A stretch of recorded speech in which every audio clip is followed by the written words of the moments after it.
قصة واقعية ومؤلمة. القصة وقعت بمدينة تطوان المغربية قبل بضع سنوات وبقيت عبرة لمن يعتبر. القصة بطلها رجل ينحدر من مدينة تطوان الواقعة شمال المغرب، متزوج ولديه أبناء، رجل بسيط بمدخول شهري ضعيف جدا. يروى أنه مع اقتراب عيد الأضحى ذهب الرجل إلى سوق الماشية، اشترى خروفا وأتى به بيت أسرته. ومع وصوله وجد في انتظاره زوجته المتغطرسة التي رأت في الخروف خروفا صغيرا لم تستطبه نفسها، فانفعلت واستشاطت غضبا، وانهالت على زوجها بوابل من السب والشتم والصراخ، قائلة له: أهذا كبش أمهر؟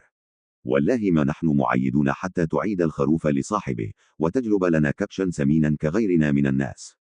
كظمها الرجل في نفسه ولم يجد ما يفعله أمام زوجته المتعصبة سوى أن يأخذ الخروف ويعيده لصاحبه، خصوصا وأنه يعرف أن العيش لن يطيب له معها ما لم يأتي بكبش كبير.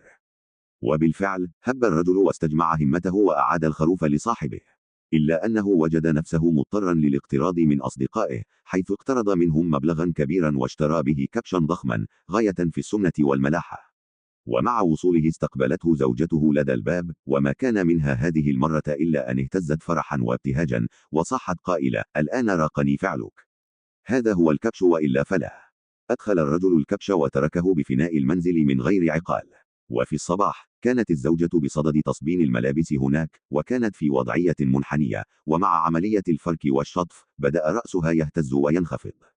الكبش وفي غفلة منها شاهد هذه الحركة وبدأ يتفاعل معها، حيث رجع بخطوات إلى الوراء، ثم عاد يركض بقوة ونطحها على رأسها فأرداها ميتة.